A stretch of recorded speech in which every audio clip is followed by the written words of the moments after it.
What's up, podcast? So today I have Lieutenant Christina Krakowski on. How are you? I'm super. How are you? I'm great. I thank you for coming on. So you are actually at the Palm Beach Gardens Fire Department. Correct. Yes. And I stumbled upon you guys. I was, just I'm always looking for great, enthusiastic guests, with some good context. And I saw you guys were getting a lot of attention, so I wanted to reach out and say, hey, what's up? Let's get you on and share your story. Awesome. Where do you want me to begin? I mean, from the beginning, where are you from, and how did you get into what you're doing now? Okay. Originally, I'm from Worcester, Massachusetts, which is west of Boston, Massachusetts. But I grew up in South Florida, more Broward. Because of my dad's job, we traveled a lot. So I hate to say I do and don't, but I've been in Florida, South Florida for over 30 years. Whoa, okay. Shh, don't tell. That'll show age. And how did I get in the fire service? Honestly, I grew up like bartending, waiting tables to bartending. I worked in nightclubs and restaurants, and I had my daughter, and she was 2 years old, and I was like, I need more stability in my life, something with stable income, of course, and that guarantees, you'll always have an income. Right.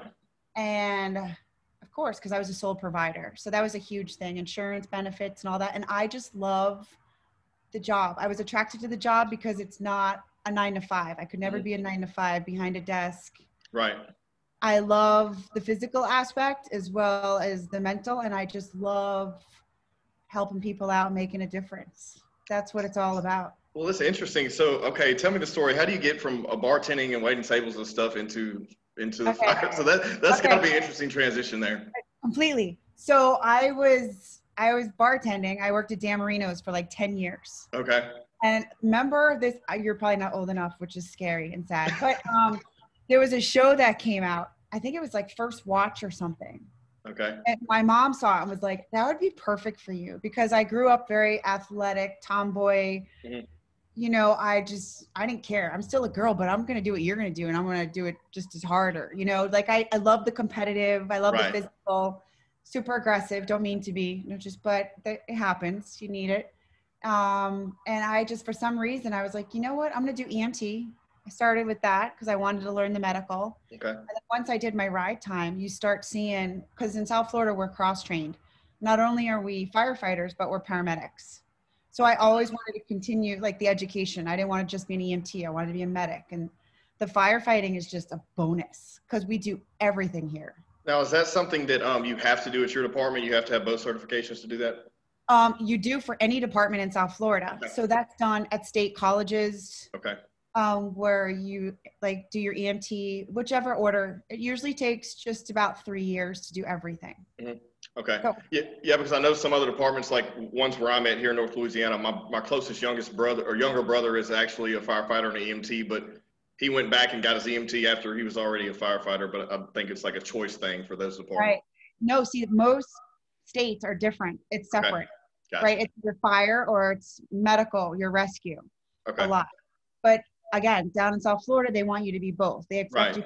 You're doing car accidents, drownings, medical calls, sick people, strokes, heart attacks.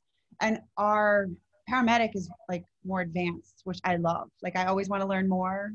Yes. So you do a lot more. I don't know, it's just exciting to me. Sorry. Oh, no, you're good. I love my job. I can't help it. I wish everyone did. A lot of people do not love, enjoy what they're doing, but it's great to see someone who does and who has an impact. Now, you're talking about you were growing up, you were kind of a tomboy. So tell me about your childhood and how you before you got into, where you're at now. Well, my dad was, I think that's a lot of where came my type A and my driven, and I think fire service attracts a certain type of female. Yeah. We're definitely alphas, and we're very vocal. We're very, I think for the most part, you're athletic. You gotta have a thick sense of humor, sarcastic as shit, because it all gets you by. Yeah. Men. But my dad was a Marine. He was a cop, and then he was DEA, worked for government. So it was a very strict, but structured. So I was used to that. I mean, granted, I was rebellious when I was younger, but it taught me to appreciate it later in life. as a mother, you know, and doing the fire service because it is a paramilitary occupation. Yeah. That's huge, you know. Of course, yeah, for sure. Show that So, respect. so okay, well, I mean, that's interesting, and that makes a lot of sense. So, how long have you been doing it now? I've been with this department for 17 years. Okay.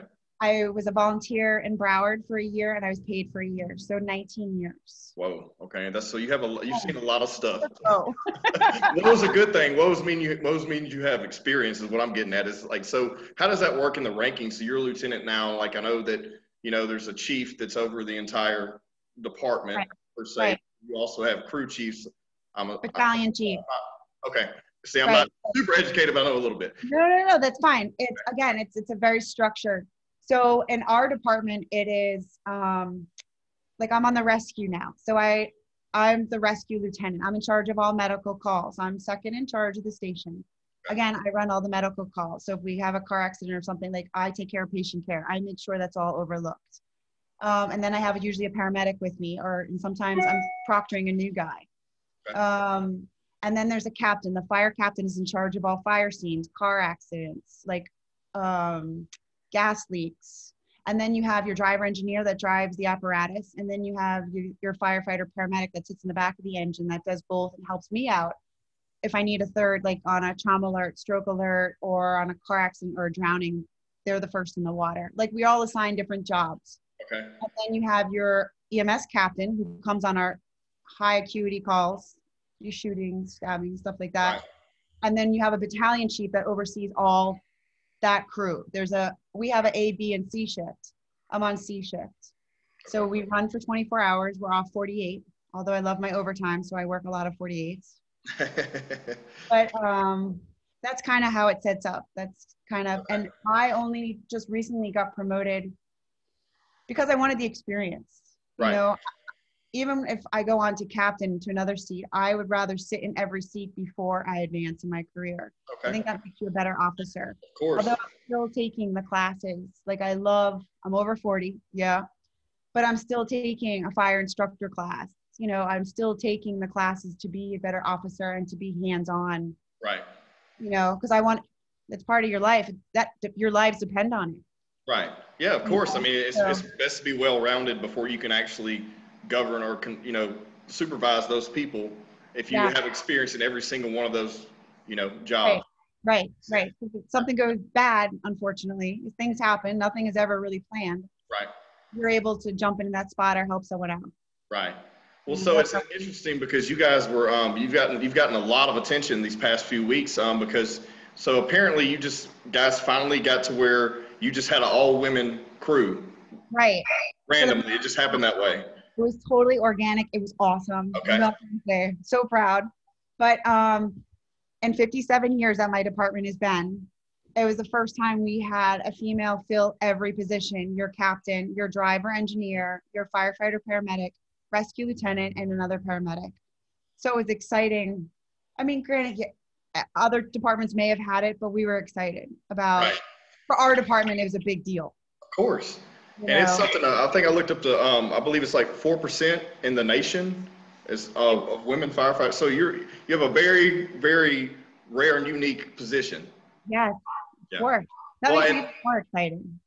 Of course. And you said you're alpha and, you're into physical fitness and stuff. You have to be because I have a little bit, of knowledge about pulling all those big heavy hoses and stuff like that. And those things aren't no joke for a young 18-year-old male going into the academy and doing all that stuff. So imagine, where people say, may frown upon a female, you got to have a lot of, physical fitness and endurance. You got to maintain it or keep up, at least keep up, or like even as you age, it's harder, but I think we work harder. And the females that I do work with, we're super competitive in a good way. We push each other to like, what can you do? Oh, you can go heavier. Oh, come on. This is the way you do it. I love that we're each other's cheerleaders, to drive and push each other to be better. For sure. Well, so what's some of the more interesting, maybe not so, it doesn't have to be bad, but just some of the more interesting calls you may have been on? Because, in your experience over the years, I'm sure you've seen some stuff. Unfortunately, you do. You get, and I unfortunately am what they call, oh shit, here comes like the shit magnet, the dark cloud, the, oh God, here it goes again. Like, 'cause I am a magnet for bad calls. Everyone be like, we've been dead. It's been really slow. And they're like, okay, never mind. Christina's here. We're going to run. Yeah. Um, I have had, I mean, we are a few miles west of the beach. Yeah. So, I mean, we've had drownings, shootings. We get everything. Car in the canal, car fires, really bad car accidents. I think the worst, I mean, I've had everything. Yeah. And every time you think you've had it, you get something else. You're like, holy God, that. I would never even have thought that that was possible. Right. There's always another one that's going to, unfortunately, top it, you know? Yeah. That occurs, or just like with trauma is, Yeah. you know, you never know what you're going to walk up to on a car accident. You're not prepared for what you're going to see. Yeah. You know, I think the worst though is just being a parent, especially a single mom, and car accidents with young teenagers and underage drinking. That's my worst. Where there's a part of me that wants to rip your throat out for doing it. You But know, at the same time, we have all been guilty of it growing up. You know, it's so hurtful. And then you involve major distractions, cell phone usage, which weren't something in our issue. We didn't have that issue when we were driving and drinking growing up, even though we should have been doing any of it. But that has a whole other element to it. Oh, without a doubt. The texting and driving is horrible. I dropped my phone. I went to pick it up, and then they hit another car, and it's a car full of family members. Yeah. So, yeah, that irritates me. Yeah. That's preventable, completely preventable. That's not, that's just more aggravating. Yeah. Well, I asked these things because I wanted to really see, and I know it's none of that's good, but to get some good out of it, how have you been able to cope with seeing those things, starting as a firefighter at a younger age, and then, growing up and then seeing worse and worse things, call after call, and still being able to get up and go do it the next day? What is your motivation, or how do you deal with that? Well, I love the job, and that has never gone away. It's never, I love what I do. I love helping. I love making a difference. I'm all about it. I mean, I'm always like, I hurt you. Like, thanks for the support. Much love. That's just my thing. Because you never know on a call the effect you're going to have on someone. Right. You may be the last voice someone hears, and you better make it good. I'm huge in a bedside manner because you don't know whose family member, whose brother, sister, mother, dad, sibling, and that always happens to me. They're like, hey, that call that you had, that was really bad. Yeah. That was so-and-so's mother. And I'm like, oh my God. Well, thank God I did my best. Yeah. And I always do that because, again, you always put yourself in, what if that was my family member? How would you want that to be treated? Right. What keeps me going about my job is I have an amazing group of supportive friends. You got to have a foundation, support system, and family that supports you and like, hey, you need to slow down. Take a day off and let's go paddleboard. Let's go diving. Let's go mountain bike. I'm super active. I mean, I CrossFit, like I try to do, and the water's close. So we're always paddleboarding, diving, fishing, everything. So you got to have that connection and know when to pull the plug and know when you need to decompress, journal, write, or just talk to someone. Because some of the stuff you see, it can wear you down. Yeah, of course. I mean, I can only imagine, and I know, dealing with something when you're the constant, person to show up when something is bad. Yeah. I'm sure 9 times out of 10 when you're showing up, it's because of a casualty or issue. It's not to help someone with something that's, minimal. Sometimes it is. You're right. I know sometimes it is, but a lot of times it's not. It's rare. Yeah, you have the elderly people or, that are lonely, that are like, my husband passed away and I just I'm like, okay, I'll sit with you. Like, we'll hang out, we'll talk. You're like, whatever it takes. But then again, like I said, the worst part in our job, I think in police and fire, which people don't realize is you may have all the tools in the box. You may have the education and the training, but there are those calls that you feel completely hopeless because there's nothing you can do to change the outcome. And those are the ones that affect us the most. And those are the ones where it takes us to recognize that and pull each other back and be like, hey, I'm here. Let's talk. Right. If not, it can lead to a bad path. Yeah, I mean, the psychological aspect of it, the physical, doing it day in, day out, not having a break, and then, being able to come home and then say you come home and you said you're a single mom, you have stress at the house, you have stress at work, you have stress Oh at the house. yeah. Trying to balance between those, I think, is sometimes some of the hardest things. And the reason why I'm asking these questions is because I want people to get value out of this. Not, I mean, you seem like a great person, you're super motivational, so I want to get some context as far as how do you deal with those struggles, because people may deal with those on another spectrum, maybe not in the same line of work, but just in a day-to-day life. Right. You got to have an outlet, like I said. You got to find your joy, what brings you giddy like a kid, mountain biking, paddleboarding. Like that's what keeps you young and youthful, I feel like, Yeah, and exercise. If I go a few days, I'm miserable. same Like, here. you need an outlet. I need to, all right, I hate running, but I need to throw weight. You need to do something Yeah. that makes you feel better, just to like burn off the crazy and the energy in your mind so you can sleep and process. So you said doing all these things. I'll do a lot of your other coworkers. Do you guys do these things together too? Are you able to be a team outside of just work? Well, we have like, of course, a lot of people have like their cliques, or Right, that of they all course. mountain bike, Yeah, or they all surf, or they all. And my one of my partners, I love her, Julie Dudley. Like, she's my partner. She was for almost a year on the truck. She's the one. Her and I are always like, all right, let's go paddleboarding. Like, you yeah, had a rough time. It's time to tap out, decompress. Let's go hit the water, listen to music, and laugh. Like, right. we kind of call each other out, Yeah, or I do mean, other, just physical. Like, let's go do the weight vest on the bridge, and like and at the same time you're chatting it, right. you're letting it go, you know. Yeah, I feel like it's a therapy for me. If I miss a day, I don't know what to do. I tell everyone it's like don't get me wrong, I do enjoy a good cold drink, but it's my beer after work Yeah, before I actually go have a beer after work. I feel like yeah, that's like the separation there. But everyone needs it. And, and then some people don't want to do that. That's okay. So they have other forms, like whether it be meditation, whatever they go to, or just reading books. Who knows? Everyone has their own outlet. right. If I they can't sit don't, I still feel that like long. they need to do what now? I can't sit still that long. I try. Me I'm, either. I cannot I read a try. book. I have to read too many emails for work every day. I feel like I can listen to podcasts, but I cannot sit still and read. It's so hard for me to do it. I'm gonna go. Right. It's frustrating. Yeah. So I think, you guys have a nonprofit. yes, that's another reason, which I was going to get to that. Okay. So Friday was a big day. Not only was it a bunch of my favorite F words, it was like Female Friday. Like, just, I love the hashtag. Like, I Yeah. make up shit just to make people laugh. Like the fucking Friday, and like, yeah, female power, and it's all of us. Yeah. But we were all wearing our Firefighters to the Rescue shirts, another F. Firefighters to the Rescue, which is a nonprofit organization that started 16 years ago to help one of our own. We help first responders, as well as in our local community, people who've lost their home, Yeah. everything during Christmas time. We're always trying to do good. It's all volunteer This, basis. did this organization originate there where you're at?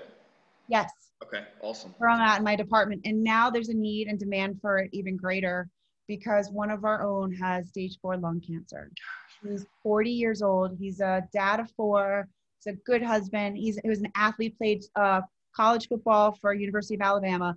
Never smoked a day in his life, but Yeah. unfortunately, it's the job.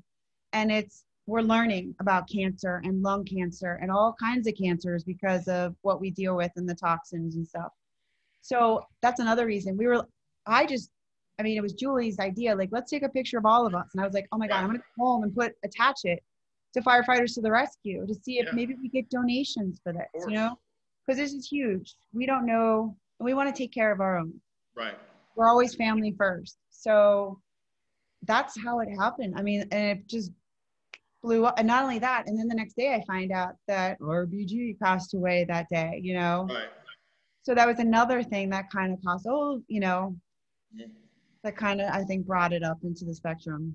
Well, I mean, no matter, of course, it's unfortunate events, that, may have shown light on this, but hopefully we're able to capitalize on that. And that's another reason, like, so how can because I want to help in this way. Typically I give my guests some sort of gift, and being that I don't have a lot of context on you, don't know you well, I would like to make a donation, but I would also like to get my network of people, all my listeners and viewers, to get involved and hopefully share and make a donation too. So Where do we find that? What's the website for the nonprofit? Okay, it's on Instagram or Facebook, and it's at Firefighters to the Rescue. I want to say Inc. Let me double check. Sorry, I'm blind. 1 minute. You're good. Sorry. All right, because I always screw that up for some reason. But and we're trying to sell the shirts. Yeah, it's Firefighters to the Rescue.inc. That's the Instagram. Right, on Instagram as well as Facebook. I'm trying to teach the guy on Instagram because he's a little rough on learning this. Yeah. But I'm usually the one selling the shirts. That's another thing. Like I go around to the different departments or ERs and I'm like, hey, we got pink shirts, we got white shirts, we got navy shirts. They're long sleeve. They're like that sun shirt material, or you can work out in or bike in or mountain bike. Or we have the girl V-necks now. No, the long sleeves are awesome. Like those are our sellers, really. And they're what's $20. What's the website? That is it. Firefighters to the Rescue.inc. Okay, gotcha. So that's the same thing. And it should pull you right up, and it gives you the story and the background about the foundation as well as Brian's story. It shares. Okay. So I mean, if there's any way that, any of you that are watching or listening, once we get this up and running, if you could, at least make some type, you have a donation link on there as well? What? You guys have a donation link on there as well? Yes, correct. There should be on that website as well. I also have the link on mine, like above my Instagram, if that helps. Like on that, when you click on that, it'll bring you right to that page. Awesome, cool. So anything, we don't care. It's like no donation is too small, really. Right. We're super grateful and trying to help them out, Yeah, because I know that, I know you guys have great health benefits, but, I also know that when you have something like that, there's no amount of insurance that really can make up for all the dollars it takes for the treatment and the, the toll it takes on the family and excessive expenses come out of nowhere. Well, that's why we have this, is to kind of help out with the family. Because again, he's got 4 kids and 3 of them are under the age of 4. Man, that's rough. So, and he's just an awesome guy, captain. Like he's been in the fire service for I think 20 years. Again, he's young, just turned 40. So, it's family. You support people, and that's where it starts, Of course. So you said, I'm sorry? I said I appreciate that. Oh yeah, of course. I mean, that's what it's all about. We're all here to help each other, and you're giving yourself to the community on a day-to-day, people that you don't even know just because you love doing it, and there's some kind of connection back. There's got to be, you know what I mean? So any way we can do it, that's great. So you said you're single mom. How many kids do you have? I have 2. I have a 21-year-old. Okay. And I have a 12-year-old son. Okay, so a girl and a boy. Yep. What do they like to do? Oh my God. Well, my daughter, she's my unicorn, I joke, because she's, of course, perfect. She's 5'11". She's been a swimmer since she was 7. She swam for 2 different colleges. Now she's a swimmer for FAU on their water polo team. She's in biomed, almost done with her bachelor's. Awesome. And she works ocean rescue for Palm Beach County Ocean Rescue. Okay. So she's super driven. Even I said, be better than your mom. Yeah. Don't ever support it. Don't ever look for a handout. Be hard driven, focused, driven. And my son is definitely my nemesis. I'm just kidding. He's me. He's like a spitball, full of energy, aggressive. He plays ice hockey. Awesome. Loves to fish. Yeah, my little comic. That's great. Yep. So, okay, so I asked this because, so when you get into doing what you're doing, what made you, because we talked about it a second, then we went another way. So what made you decide that for sure you were going to go in this direction for your career? It just happened. It just did. Just organically, just out of nowhere. Completely organically. The EMT led me to, I was like, wow, this is really fascinating, because you do ride time when you're in EMT. Right. So then I saw the fire and I was like, oh my God, this is just no day is ever the same. Yeah. Every call you get, it sounds the same, but it's not. Right. You have a chance to make a difference. You have to be quick-witted, scan a scene. Like there's all these things that I think you can almost attribute to like bartending. Like really, like you got to assess. You have a lot of moving parts, and there's always an uncontrolled action that comes in that you unforeseen. Right. Yep. And you better be fast to size people up. Be like, oh, that looks like heart failure. Oh, that looks like, oh, you're constantly scanning people, be like, all right, this is what I'm going to do. And this is how I'm going to, Yeah. and your scene changes. I love it. Again, no day is ever the same. You're never bored ever, because regardless if we're not running calls, we're physically doing training, fire training, mass training.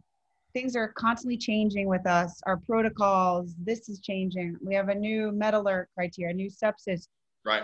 We're super aggressive with our medical because we have so much down here.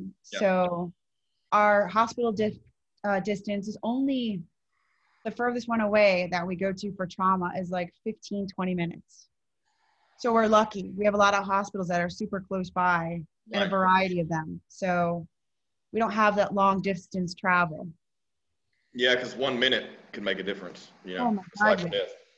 Without a doubt. But I'm glad you brought that up because, talking about constantly training, in your industry and then, and then as well as law enforcement, I feel like you guys in the fire department industry are this is outside looking in, but you guys are always training. Yeah. You're always, reviewing specs on your pumps and your hoses and your machine and your, and then you're always doing some type of training. You're recording all these things. And it's one of those things to where you have to. Yeah. You have to. It's changing all the time. With everything that's been going on the past year, and all the craziness and shedding the light on the law enforcement, I feel like that there's a gap there that we need to bridge where they're not getting that much training on a regular basis versus you guys, and I know that's diverse and it depends on departments and areas and stuff like that. But this is me, I just unopinionated, just outside looking in. I just feel like you guys are always doing something for that. Well, we have no choice, like I say, because in order to be confident in your skills and to keep up or maintain your skills or teach the new guys, you have to continue training and education. It's a hands-on job. It's not so, but then again, down south where I'm at, our police do a lot. We do a lot of active shooter drills. Right. We do a lot of drills with them together. Yeah. Just because of the possible of MCIs. And you work with them on everything, right? If you have you have to. So you have to have a cohesive blend there as well. Oh yeah, and we do. We have a great relationship with our police department, which I love. They take really good care of us. They look out for us, because of course, if there's a crazier shooting, they have to secure a scene first before we enter it, and then they're always looking out for us, which is nice. Right. But I think there's a lot of gaps, period. I feel bad. My dad was a cop at one point in his life, and to see the way, like, not to get off, but how they're getting such a bad rap. Well, yeah, I don't want to go too far left field on that, but what I can say in that is that I think there's always going to be a bad type of person in any job. Yeah. And if you're not spending the money, not taking it away, but if you're not spending the money to put it back in there to make sure that psychologically people are okay, physically they're able to handle their job. Right. What's the background? Is there some kind of vendetta pre-existing? Do they have PTSD from past service? All those things I feel like need to be focused on more. Oh, completely. And I think that, possibly it's just one of those things that I have no like political opinion on it. I just think that I feel like that's a gap there, and that's any job. If you take, and especially if you're like in a rural area where we're a rural fire department, out in the country, like some suburbs of here, maybe, where they don't have as much training and stuff as you guys because they don't deal with as many situations. Even still, they should have the training because you never know what call you're going to get. Or look at California, when the entire state's having to come and the entire country's having to come help fight fires. They're not equipped to handle, that's a whole nother thing. This is insane. Yeah. No, I like what you say. That's true. In any job, in any field, it's all, and that's what's blowing the doors now is the mental health, period, with any job and profession, especially those in like the medical field, the police, your fire, your hospitals, all that, your first line workers. It's because there's a burnout. There can be a burnout. Of course. If you don't address it, right? Yeah, because you don't take into account what you're dealing with outside of the office, not to mention your constant stress in the office every day. Right. We're always high on those endorphins, that fight or flight. Yeah. That's a normal thing for us. It's just knowing when to hit the button and tap out and be like, all right, I'm decompressing. I'm at it. What other kind of decompressing Yeah. hobbies do you have besides physical heart rate raising activity?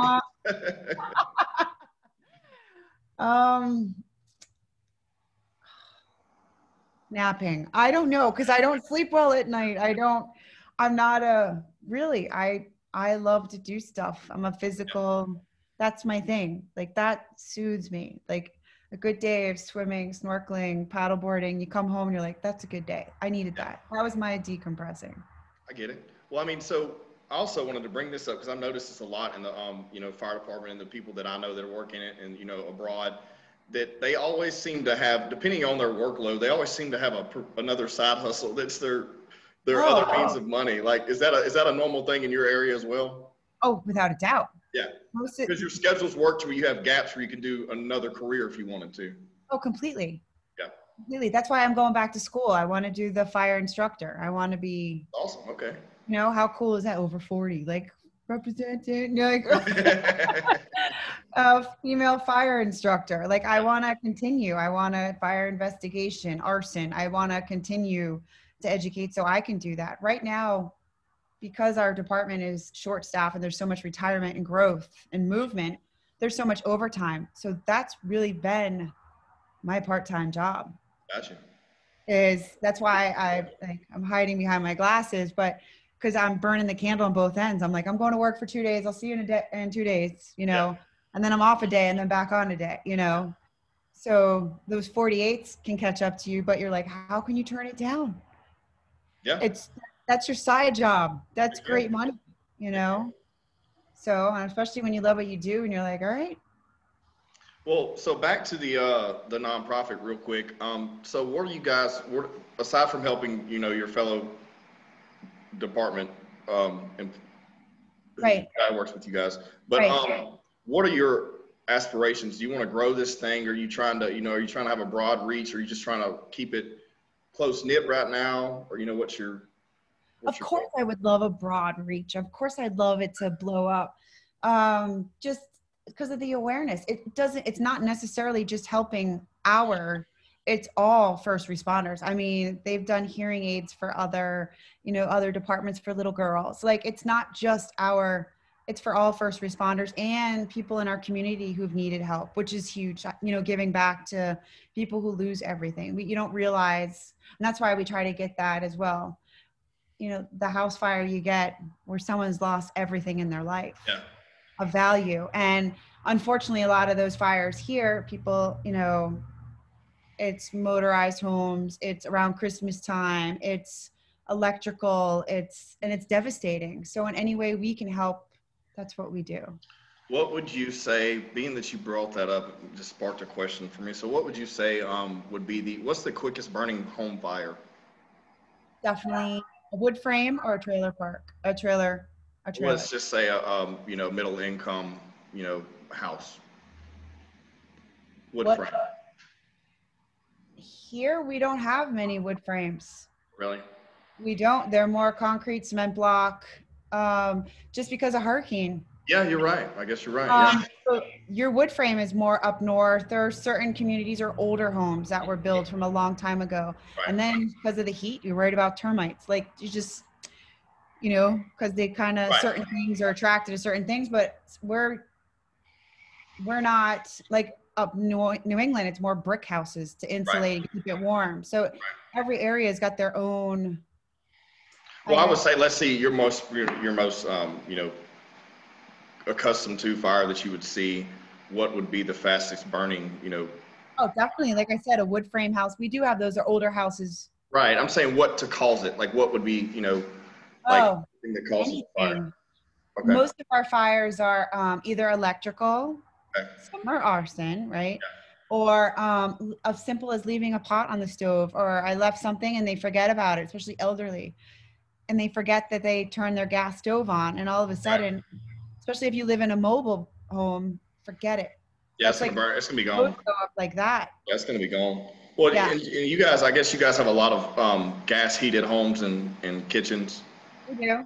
Okay. As long as it's not like apartments, but a lot of like residents, single home or whatever have gas, they prefer it, and it's in ground down here. So then that's another thing we have a problem with is gas leaks. Yeah. So we have everything. We do all that stuff.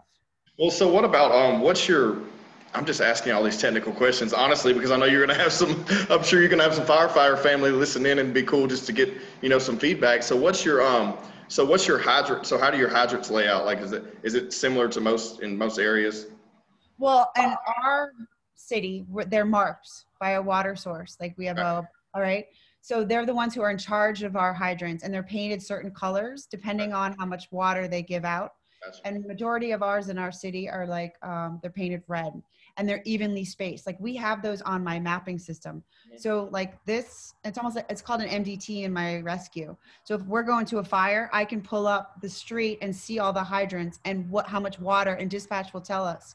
Gotcha. That'll feed this much water. This will be your water pressure, What if which you're in is a situation where there's limited water access? correct. We have that out west in Caluso, Okay. which is more of older homes. We had a wood frame, gorgeous wood frame they had built themselves, had an RV out front and an SUV, all caught fire because the son flicked his cigarette and ashes and wood chips, and the whole house went up. That's the most fire I've ever seen because it was an enormous house, but there's no hydrants out there. So what we had to do is we had a draft. So we have to find a canal, a pool even, and draft water to get Pump to the into your fire. tanks and then bring them over there. Right. I'm just giving some context for what draft means for people that may not know what that means. There's certain trucks we even have. We have our brush trucks, or some of them are equipped, or we can do it from an engine where we hook into, it's like a huge hard suction line with a filter on the end, and we stick it in the canal, and it suctions the water into the engine to fill it. And then we kind of like tag team each engine, you know what I'm saying? Yeah. To fill up the one that's out front that's water supply. Gotcha. And so you guys, how did that turn out, that particular fire? It was devastating because the lady they lost everything. I mean, the SUV, But the they RV. they didn't lose any one. No, they lost all. The house. They didn't lose anyone. No. Right. No. Because I know that's devastating, but at the end of the day, losing a life's even more devastating than you Oh, losing, losing and a pet. an asset And or a pet. Yeah, pets. Man, there are people who, like, save my dog, and you're like, okay. Yeah. And sometimes you're able to, and Yeah. sometimes you're not, and that is even devastating. I can only imagine. Yeah, because people. That family. That's family to most people. Right. Yeah. Well, so let's get on topic real quick to some of the stuff that some of the real life stuff before we wrap up. So, what would be let's just say what motivates you to keep going outside of just work, but just day to day? Because you seem like a driven person, and I like to always get in the the roots of positivity and mindset. Right. And where do you think that comes from for you?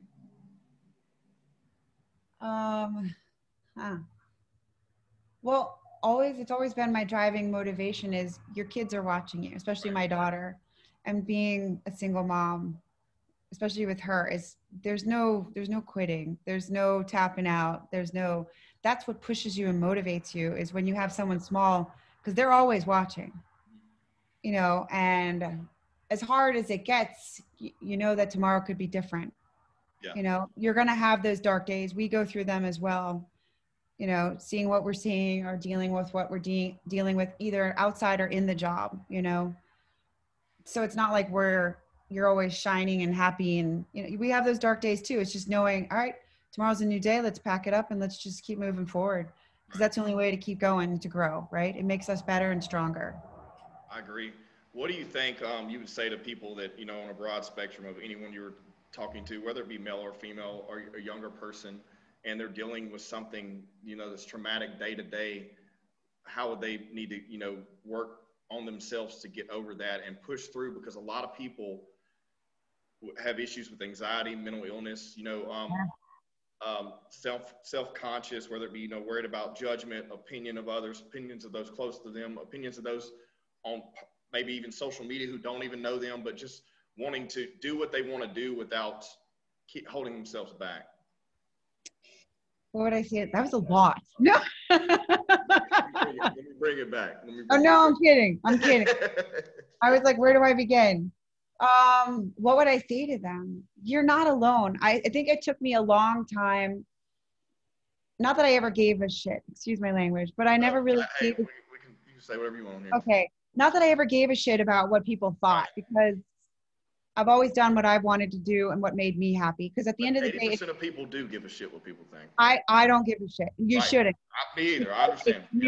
If you valued what every person thought, you would be a different person, and it would take you off your course. Right. Everyone has their course in their life that they have to live for themselves. So it's the things that you need to do for yourself that make you happy. What brings you happiness? What makes your heart, what makes you smile? What makes you laugh?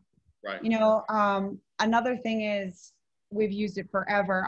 Growing up and in the fire service, it's huge, is humor. We have super dark humor, but that's how we get through things, right? Yeah, some people do. And you know, you got to laugh, and any situation that can be bad can be turned around. You know, it's the way you look at it and view it. So even though things are down or dark, or it just doesn't feel like, you have to find it within yourself and have a great support system and have at least one person in your corner, like, or you help each other out. You need that. It's really hard to do it by yourself. It's just finding someone that you can connect with, a friend, whatever, family member, and hey, I see what you're going through. Let's keep moving. Let's do what makes you happy. Let's work on you, you know, to be confident. I think confidence brings that as well. And you don't give a shit what people think. Right. Because I mean, that's the issue though. You're especially with people, you know, the younger generation, you know, even younger than, you know, even the age of 20, where your entire world is almost virtual now, especially in this most recent year we've been going through. And your constant opinion of yourself is predicated upon judgment of people you don't even know. Yeah, but they shouldn't matter because they're really not affecting your life. I agree. I completely agree. You know, they're not in my life. They don't affect my life. I don't, you know, just like the comments. I mean, I could do that. I could play that all day. Like the comments that I've heard from our pictures being posted. I saw some horrible comments on that shit. Yeah. I wanted to here's the thing. Anyone who talks shit on someone's success, and not only that, you guys are doing something for people. It's not like you're looking for attention. This happened accidentally. It was not planned. This was not a staged event where we want some attention. It just happened. And the light is shown on something good, and someone has to come piss on your parade because there's some kind of inner self-conscious issue with themselves. Correct. It makes them feel bad because whatever reason it is. And I think getting to the root of that issue is the biggest, you know, thing that we face. You know, for those people. I think it's horrible. You're sabotaging someone else's happiness in like moment. I would never do that. Not to mention, oh, I'm sorry, go ahead. No, you're fine. That's why I read some of them, and I'm definitely a Gemini because I have to learn to watch my mouth. And there's so many things I want to say, like there's a lot. Yeah. But I have to refrain, you know, and be like, I do the same job. I've been held to the same requirements, physical demands as any fucking test I've ever done has been the same, male or female. It is not changed or manipulated just because you're a girl. Yeah. You know? So I think that's also and that's how you earn the respect of the guys around you is, hey, yeah, of course, you're capable of doing the job because we know it and we see it. Yeah. You know, so you still have to prove yourself. You know, I can still hang over 40. I don't care. I'm going to work my ass off. You're not going to see me sweat. And if so, I still going to run laps around you just to make a point. You know, but if I listen to what every person said on there, that's why after a while I was like, I either want to laugh at you, make fun of you, or be like, listen, your life has got to be so bad that you have to cast stones at other people for a good thing. The bigger picture is we're looking to just recognize and draw attention to this foundation for our guy. Yeah. And it happened organically. It wasn't a look at me, or it was just like, hey, and instead of being like, hey, good for you, we finally got this far. There are so many pioneers that came before us who have fought to get where we are today, who have gone through hell and been screwed with and harassment and told they'll never be able to do the job. Look at where we're coming. Don't bring us back there. I completely agree with you. And one more thing I was going to say to add to that is the people that are looking to you who may want to get into this who may have other issues, may be demotivated daily because of shit like that.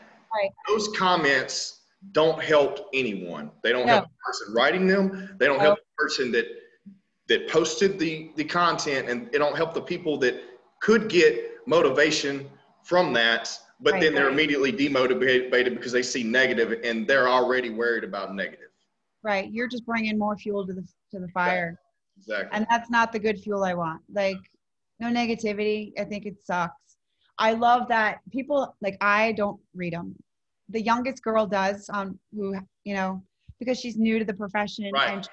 And she was almost in tears, and I was like, fuck you don't know them. You earned it. You're here. You can't let that you can't let that bother you. This is an older woman telling you. Hell yeah. You know, be confident in your skills. You earned the right. You worked hard. You did the same thing. Those are just, and unfortunately, those are just sad people. Like, they are. You know, and you're gonna have that. I love, though, the guys from either other countries who have read this. Yeah. Those remarks and have said, hey, give those girls, because we know for a fact. Yeah. They go through the same training we do, if not harder, you know, to show and prove a point that they're capable of being there. So, whatever. You have my respect. I got you on because I think you're badass, and your whole crew. Thank you. And I could just tell that from the outside looking in how positive everything is you guys are putting out, and that's just great. Like, dealing with, you know, like I said, again, before we quit, real quick, it's like dealing with constant stress, mentally and physically, constant negativity from being a 4 percentile of your entire industry in the entire United States. I mean, you have pressure, and to be able to be positive and bounce off of each other and continue to, you know, the momentum moving forward is just amazing to me. Aw, thank you. Yeah, for sure. Thank you. Hey, you have no choice, right? We love the line of work that we're in. I wouldn't change my fields for anything, or my career. You know, it definitely fits my personality, and it just makes me stronger and better. And sometimes I like to redirect that crappy energy into fuel to make me better and stronger. Yeah, for sure. You know? So those are the days you go to the gym and you're like, I just did something I didn't think I could do because I was so angry. You know, I'm going to be better. We're going to show them. We're not just sitting on a couch watching TV. Like, we're working out and we train. Exactly. You know, so busting ass and you're doing something. Yes, you're doing it for everyone else, not for yourself. That's right. You know, because at the end of the day, your partner's life counts on it. Of course. And those victims that you're going to, you know, potentially, you know, save. Like, that's a whole other ordeal. Remove. Yes. Yeah. Well, any final thoughts before we wrap up? Anything that you may have not hit on that you may want to say to anyone? Anything you may want to plug that we haven't talked about? Just the firefighters to the rescue. I thank you so much for bringing that up. Yeah. You know, and for recognizing that. That's a huge foundation close to my heart, all of our hearts. It means the world to us for anyone. And, you know, the shirts are awesome. You got to do me a favor, though. I will say, if you order a shirt, you got to take a picture, and then you better send it to me because I want to use it. I'm ordering a pink one. I'm getting a pink one. I'm going to get it. You better get a pink one. And I want you flexing. Like, I want. All day. I want the flexing. All day. Yep, and the pink shirt. Thank you for representing. For sure. I appreciate it. I appreciate you coming on again. Thanks, Christine. Oh, it's a pleasure. It's been a great time. Everyone, please subscribe to the podcast.